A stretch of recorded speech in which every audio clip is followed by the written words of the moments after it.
Good morning, gearheads. Welcome to Formula One Singapore Grand Prix post-qualifying. It's Jon Massengale in the studio in Austin, Texas, joined by Jonathan Green and Bob Varsha. And we have Lando Norris on the pole. Mr. Green, what do you think, my friend? I liked it. Obviously, it became a sort of old school one-lap shootout. And it could have got worse if anybody else had had a crash, but I enjoyed it. I enjoyed it because it was, as Norris said, kind of, heart in your mouth kind of stuff. You had to get it right there and then, and he did. But he wasn't the only one performing well. I think what stood out to me was Hamilton. Well, I'm going to go straight out to Chris Medland because I hear his microphone lighting up. He's with us right here at the top of the show. And sorry we're starting so late, Chris. How's it going out there? It's going good. It sounds so strange to you guys say good morning, and it is pitch black here. It is actually 10:30 local time at night. So we do stay on European time here. But yeah, it sounds so weird to hear that when it's so dark. But you say Lando stood out. Yes, he did a great job. Same with Lewis. Totally agree with those. But I must admit, I'd say Max Verstappen did. To have a spot on the front row in that car, and the fact that it just never really looked, it showed glimpses during the weekend, but it never really looked like it was going to be a true threat. I think he did a really good job today. Yeah, and Bob, you were pointing out the Mercedes drivers were complaining about their car all weekend. Sorry to cut you guys off, actually, because speaking of the Red Bull and Max Verstappen, I've got Christian Horner here. And Christian, I was just saying what a job Max did there to put this car on the front row. Has that kind of exceeded your expectations for this weekend so far? Yeah, look, I mean, absolutely. I mean, where we were yesterday, it was, we're in a bit of a corner, but I think Max and his engineering team and all the mechanics and all the support back in the UK, we've turned things around a bit. We're not where we want to be yet. You can hear there's still areas that we need to improve, but I think that was a great performance by Max. And he'll be going from the front row tomorrow. Do you have the race pace to threaten Lando, do you think? Or is this more about, can you settle in there and bring home some really good points on the podium? There's no rock and roll star there. John Giddings. Yes, look, anything can happen. It's a street race. Starting next to his main rival. Is the best place that you can be starting. So unexpected after yesterday's, practices. And I think we improved the car this morning and we improved it a bit further in quali.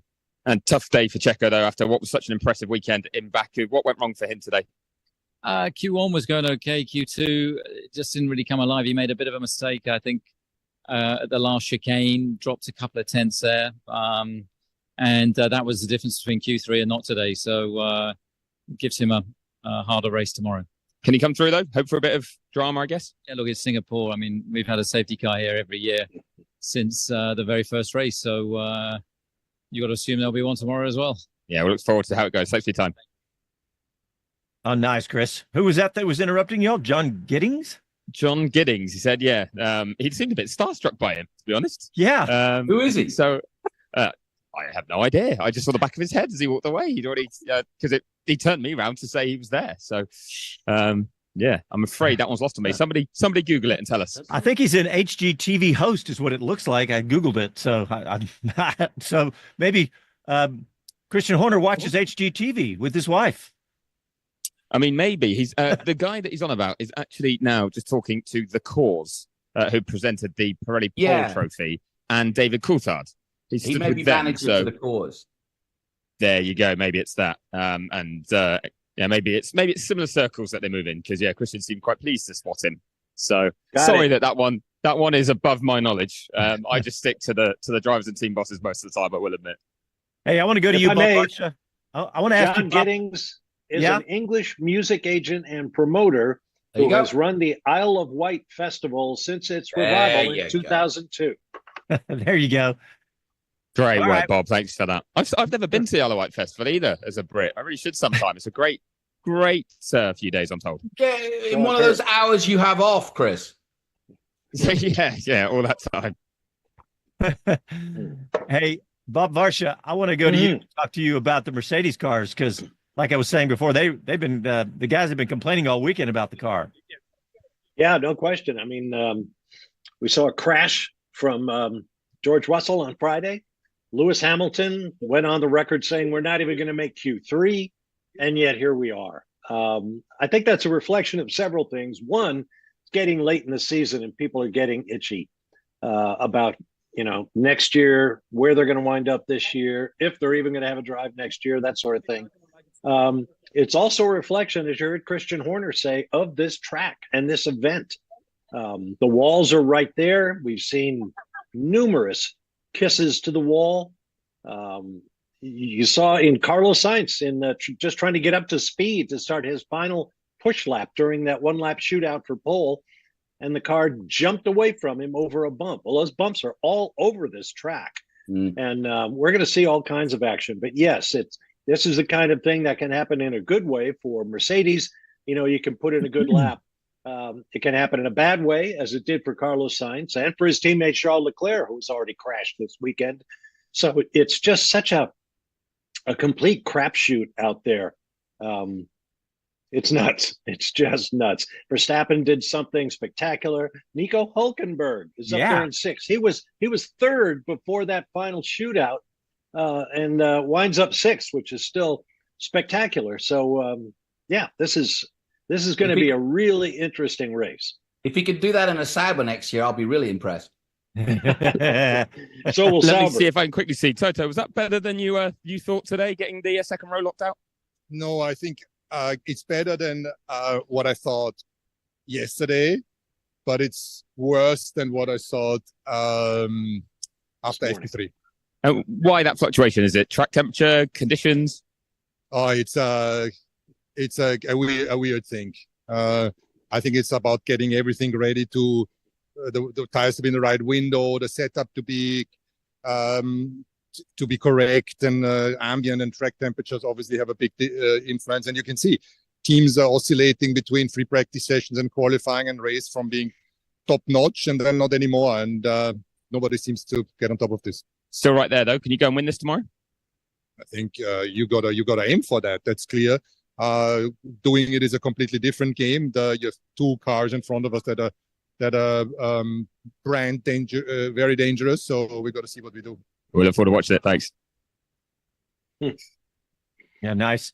I was looking at some of the radio messages from George Russell and Lewis Hamilton. Russell said in Q1, said, "I've got no grip, no blank grip, by the way." He said the radio message. It says, "It's totally different to FP3, totally different. These tires are so different." Complaining.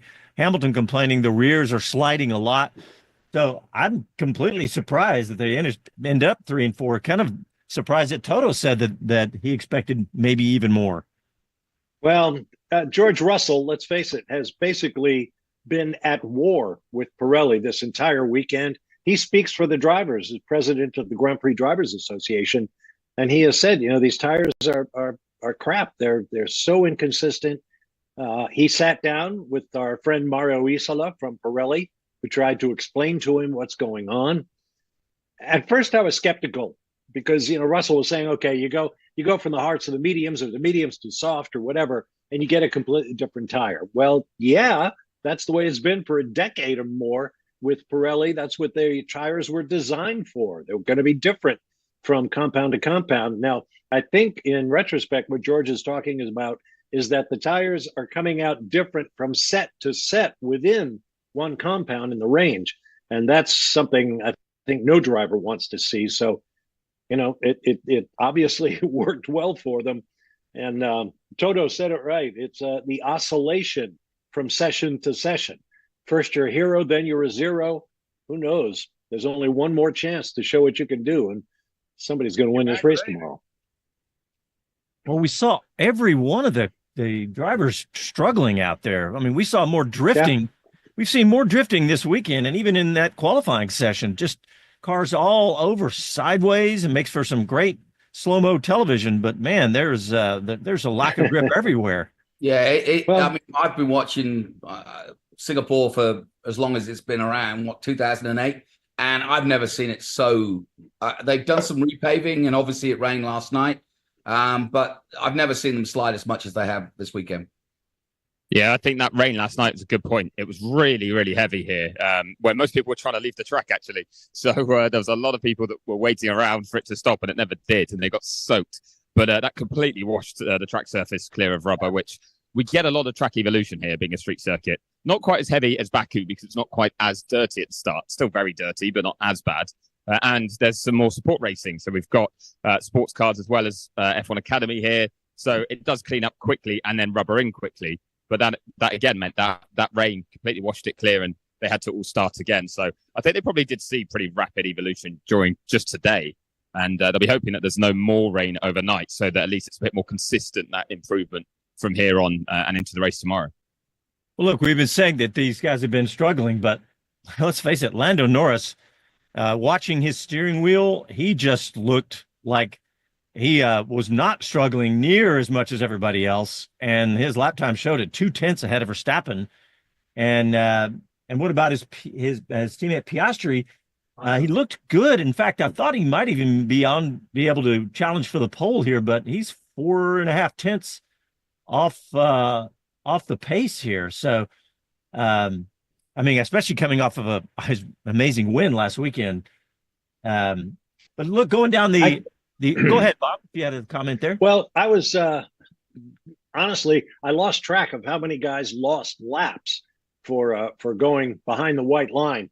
And for a while, it looked like even Verstappen was in trouble because they docked him his fast lap early on, but then he came back with one sufficient to put him on the outside of the front row. Keep in mind, Verstappen has never had pole and has never won this race. So, it's the only track where that's the case. So he's got unfinished business with this place. Whether he can do, as Chris rightly asked Christian Horner, can he do in a 61 lap race what he was able to do in 4 laps of qualifying? That's another story. But gosh, this is just so unpredictable. It makes me think whether Perez is where the car is, and Verstappen just did a Verstappen. Yeah, that's what we've been saying. Mm-hmm. Yeah. Look at Ferrari, Charles Leclerc. I mean, Sainz crashed. Yeah. End of story. Leclerc got a fast lap in, and they took it away for track limits. So 9th and 10th for Ferrari, I'm sure, is nowhere near what they were planning on, given the way they performed in practice. Yeah, I think the way that Leclerc's lap was actually pretty slow in the end, it would have put him, I think, 7th or 8th because he went off at turn 2. So it was ruined from the very word go on that one. But it's because of that crash in the red flag meant everyone only had one run. They weren't all going out into slots they were happy with. You heard the talk on team radio, didn't you? As everyone was on their outlaps saying you might need to do some overtaking here or improve your position before you start your lap. And it got away from Leclerc clearly. So I've seen Fred Vasseur doing some interviews. He's not too happy. I'll tell you one man that should be very, very happy right now, though, who we've spoken to a fair bit on the show. And I'm going to try and grab him now because, Ayo Komatsu, you've got a car in the top 6. What a drive so far this weekend from Nico Hülkenberg. No, it was absolutely amazing. Our, let's say, expectation target before qualifying was trying to get into Q3. So, but then from Q1, our plan was good. Operation was good. Car was good. Nico drove fantastic. So yes, step by step, we improved from Q1 to Q2, then delivering Q3, P6 was absolutely amazing. Was that something you thought was maybe in the car coming here this weekend, though, seeing as you showed such good performance in Baku, and there are similarities between these two tracks? There is a similarity. Both street circuit, both got straights, and then some low speed corners, but here is very different in terms of downforce level. Here is max downforce, and then Baku isn't, medium to low downforce level. And then traditionally this year, in Monaco, if you look at Monaco, Hungary, Zandvoort in max downforce circuit, we haven't been able to perform. We were not quite there to score points. So, again, like we've done our homework. We came here eyes wide open. And then really, I think everyone worked really calmly from, FP1. Then that's the result. So I'm really so happy for everyone in the team. I think it showed a bit of maturity from how we came from FP1 to here. Everyone, not just driver, but engineers, everyone. So happy. I can tell you it was fascinating to watch because I was in the garage for FP1 with your team and I got to see how they worked and it was remarkable. But as you say, very calm, going through the processes, dealing with issues, I think, some brake concerns with Nico and worked through that nicely. Tomorrow then, starting 6th. Can you hold on to 6th? You've got 2 Ferraris behind you, depending on how repairs go for Carlos's car. Sure. I mean, our focus is not to beat Ferrari. Our focus is to beat RBs and Williams. But then on Friday, especially, Nico didn't have a, let's say, representative high fuel run, but Kevin's high fuel run with soft was very, very good. So I believe we got a car to be competitive in the race. So we just focus on ourselves. We know who we have to fight against. So yeah, we're just trying to get the maximum results. All right, it should be great. I'm glad you got a good result today because you should be very happy because sadly your rugby team, Northampton Saints, lost to Bath Rugby, my rugby team, yesterday. So I'm really sorry to bring that up live on the radio. No, it's okay. It's only first game. It's a handicap. It's a bit like a golf. Give a Bath a head start. We got something to catch up to. It's fine. Okay, wait. Saints a bit of a slow starter. It's fine. For our American listeners here, Northampton Saints did beat my rugby team, Bath Rugby, in the final last year and won the championship. Matters, right? So first game of the season, it's okay. There we go. So he's not too worried. Big smile on his face. Well done today, Ian. Thank you very much. Both team principals are taking us off of the sport with Christian I'll Horner. translate if you want to know what rugby's all about. Yeah. Hey, he That's brought up funny. a good point. He brought up a good point though about that battle between RB, Haas, and yeah. Williams. It's That's all the focus. Yeah, it's really interesting right now. Now with Colapinto doing so good, and for Williams and Haas, and Red Bull, and RB right ahead of him. It's 34, 29, 16. RB, Haas, and Williams. That's going to be really interesting to watch. And I hate to be the bearer of bad news, but I think that's why Lawson will get the nod now because they need him, because Colapinto is scoring points. Yeah. And they need him now because Ricardo again has come up short. But I just wanted to have a quick chat about Io, and we haven't really done that comparison test, but he is knocking it out the park. I mean, I know his drivers are performing, but Haas post Gunter have been a revelation this year. Mhm. Yeah, they really have. It's professional, and I mean, like Chris was just saying, in the garage, looking professional, looking organized, and looking, like a serious F1 team, And I guess that's an interesting way to put it, but and I don't mean to think that Gunther wasn't, and maybe Gunther had too many hats on. I don't know. Well, and consider too, the fortunes of the Haas team are going to go in whatever direction the fortunes of their not parent team, but their engine providers from Ferrari go. Ferrari is obviously much improved this year. So if it's all power unit related, then Haas, chances are going to be a lot better. But yeah, taking nothing away from Io Komatsu, all of the chemistry, all of the various factors that go into being a successful team seem to be falling Haas's way right now. And as you're right, it's fun to see. Great battle in the midfield. And while we're on the subject of teams improving, look at Williams. Albon is starting 11th and Colapinto 12th. Yeah, they're not in the top 10, but they are right on the brink of the points. And so they could add to their total this weekend and add fuel to that fire in the midfield. Yeah, no doubt. Well, hey, guys, let's get a quick break in. And when we come back, we'll go down the rest of the grid because there's some more stories to talk about right after these messages.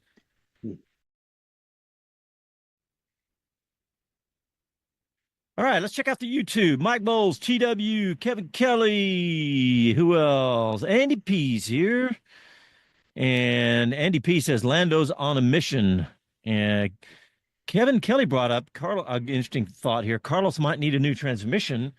I'll ask Chris when he jumps back on. Looks like his mic is muted. If he's heard anything, I haven't seen anything yet on social. Sorry, I didn't know I was muted. My bad. Oh, yeah. Hey, you heard anything about Carlos's car? Any damage? I mean, it's pretty early to. It's very early. I imagine there could be a new gearbox needed there, but it might be possible to do out of the pool that they have at this stage of the season. So not certain on a penalty on that one.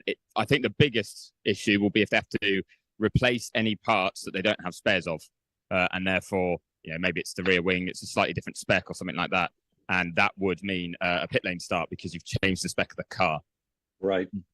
Yeah, we got some bad news for anybody out there who's got a Corvette on order because our Corvette transporter, Mike Bowles, has said he's sitting in sunny Florida with a flat tire. He can't deliver these 2025 Corvettes. So sorry, everybody, if you're. What were you going to say, take Bob? pictures as they chase on. I was going to say, what was I going to say? The Ferrari crash. Yeah, Sainz's crash. You saw the car on the hook. He didn't even take the rear wing off. So I'd be very surprised if the damage is anything other but light. Having said that, you never know. but he didn't hit right on one of the rear wheels, which would jam the axle into the transmission. He kind of backed in and not at tremendous speed. And the barriers are giving there. They are the Tech Pro plastic barriers. So I'd be surprised if that isn't a pretty quick fix for Ferrari. Now, what it's going to do to Carlos Sainz's psyche, the race winner last year is going to start P10 this year. It's going to be interesting to see. He didn't sound, he's been really calm lately. It's interesting. He didn't sound, I mean, not that he's not normally, but he just sounded kind of matter of fact.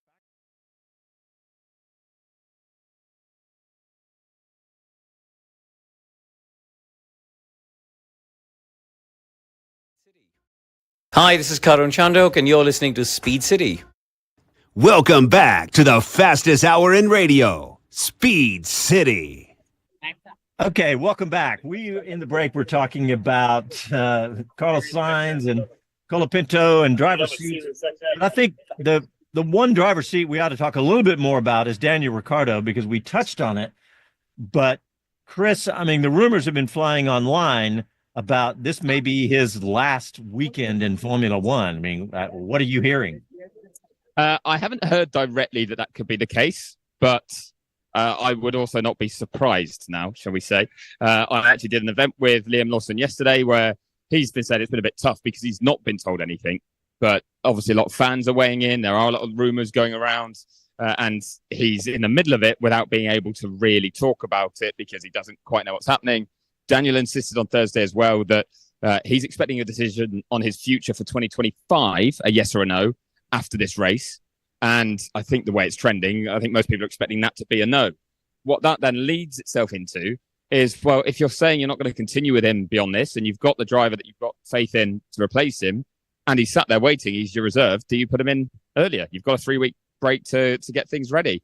It would be, in some ways, I think it would be a bold move because I don't know whether they're seeing that Liam will definitely give them a huge step forward compared to what Daniel's been doing, because that car's not been good. Yuki did a good job today, but that car up to this weekend has not been good for a while. But at the same time, I think you've got to say, well, if you're backing that driver for next year, why not bring him in a bit earlier when he's available? So that is the sort of thing Red Bull would do or RB would do. The more I've been around Liam this weekend, the more I've seen and not seen Daniel's management team, it does just feel like there is a real possibility that could well happen, that they actually switch him out before the season's over. If they don't do that, though, I do very much expect it to be Liam in the car for next season. I think he's really proven himself. And like you say, today, of all days, Yuki getting it through the Q3, Daniel out in Q1. I think Daniel was pretty downbeat when he spoke to the print media earlier as well. So it just doesn't seem like it's going to be much longer that we're watching Daniel Ricciardo race, sadly. Hey, Jonathan, you're muted, but I want to get your take on Liam Lawson because he has been your favorite subject, but your mic is muted. There you go. Yeah. No, I mean, I'm a big Ricciardo fan, always have been. But like I said, when we've seen what the new blood has done across the board, whether it be Antonelli briefly and now Colapinto, Lawson, has had several races where he proved each and every weekend that he was capable. And I put him up there with Ollie Beerman in terms of performance. And I just think that, they're getting to a point where he's actually out of contract right now, as of this weekend with Red Bull. So they have to either use him or lose him. And therefore, I mean, there's still that Audi potentiality. So I just think that they won't want to lose him. He's already performed well for them. He's 90, he's only a kid. He's been there every weekend. And I just think that, like Colapinto, give him a go. And as Chris said, they've got 3 weeks to get him ready. He's race ready. I agree. And I'm glad you brought up Sauber, because I wonder if Ricciardo, should he be released after this race, figures in that empty seat still at Sauber. The obvious candidate is Valtteri Bottas. Yeah.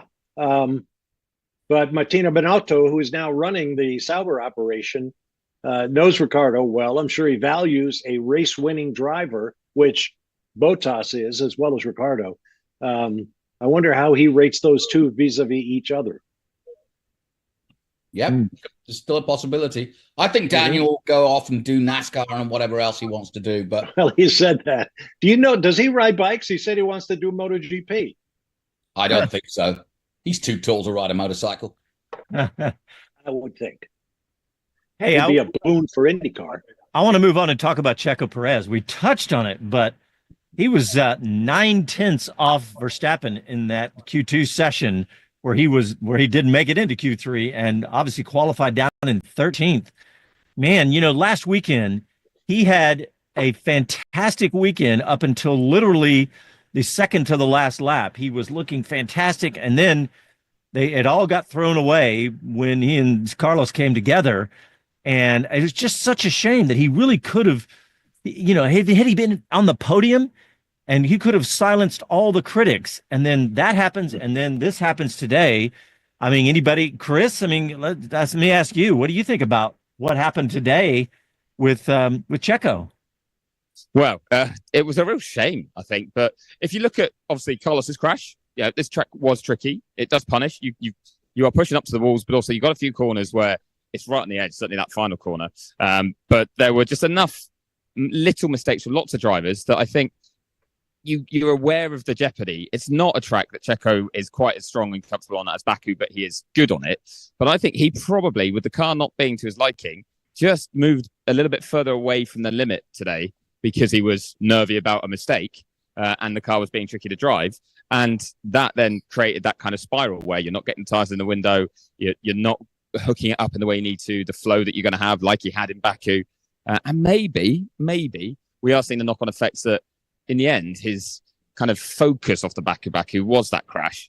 And it was the down point at the end of the weekend. He's trying to remember how good it was and how well he performed, but it ended in such a negative way that he was trying to pick himself up here. And he's had a lot of weekends this year, he's had to pick himself up. So I just wonder if it was kind of a culmination of all of those things. But I also do still say it's why when we started the show, I said that I thought Max did a really good job. I did not have Red Bull down at all to be fighting for a spot in the front row. And I know that other teams didn't. Some Mercedes engineers were pretty certain they were going to be ahead of both. So, yeah, that was a surprise. All right, a couple drivers we haven't really talked about. Kevin Magnussen coming back and qualifying 14th. I liked his comments about coming back with a clean slate after having serving a race ban. And he said, I can come in and do what I want, basically. But he minded his manners, but he didn't. Jonathan, it kind of reminded me what you said about Colapinto stepping in and doing good. K-Mag is just, honestly, he's just not been pulling his weight compared to Hulkenberg. And like we talked about earlier, he's kind of got a team around him to do that now. Yeah, I don't know what the stats are, but Hulkenberg has handed it to him and want to play qualifying wise, at least. Magnussen, as you've seen, has helped Hulkenberg get results, and that's got him in trouble. But he's just not been there. He's not. I mean, compared to last year, where they were wheel to wheel most of the time in terms of wherever they were at the back or in midfield, they were kind of toing and froing. But this year, it's all been one way traffic. Hulkenberg has been a step ahead of him. Yeah. All right, one more driver we didn't touch on is Fernando Alonso, qualifying 7th. He had that period there where they were qualifying. He was qualifying around 10th and kind of finishing around that. But in the last few races, he's moved up a little bit. And look, 7th is a pretty decent spot. And Bob, his teammate, let's see, scrolling down to 17th for Lance Stroll. What do you think?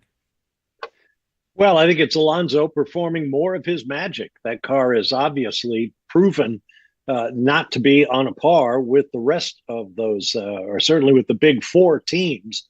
Alonso's really doing great things with it. I think this track, remember, Stroll had a huge accident here last year and missed the race. So, he may still have memories of that floating around in his cranium. The bigger picture, I think, is we see a lot of that among the other teams. Alonso's up here, Stroll's down there, Verstappen's up here, Perez is down there, Tsunoda's up here, Ricciardo's down there. It's really kind of separated the teams. You're tempted to say this is a track where the the cream floats to the top, where you separate the men from the boys, or pick your cliche. But I think what we're seeing here may be a pretty good guide to the form book among teammates in Formula One. Yeah. Well, guys, we're almost out of time, but we're going to talk about, we're down to a minute here. We got to talk about the constructor standings for tomorrow because look, we got an exciting weekend because we got 3 teams within 50 points at the top of the constructor standings. McLaren with 476, Red Bull with 456, and Ferrari with 425. And then you move over to the driver standings, and it's not quite as close, but we still have maybe even a 4-way battle mathematically for driver championship with Verstappen ahead, then Norris, Leclerc, and Piastri. So it's all to play for tomorrow, absolutely. And our coverage tomorrow is we're going to another early weekend. We'll get started at 7 a.m. Eastern with our pre-race show, followed by the race from the BBC team, and then our post-race show right after that. But thanks, everybody, for tuning in. Thanks, Bob Varsha, Jonathan Green, Chris Medland, and thanks to our guests. And we will talk to you tomorrow morning.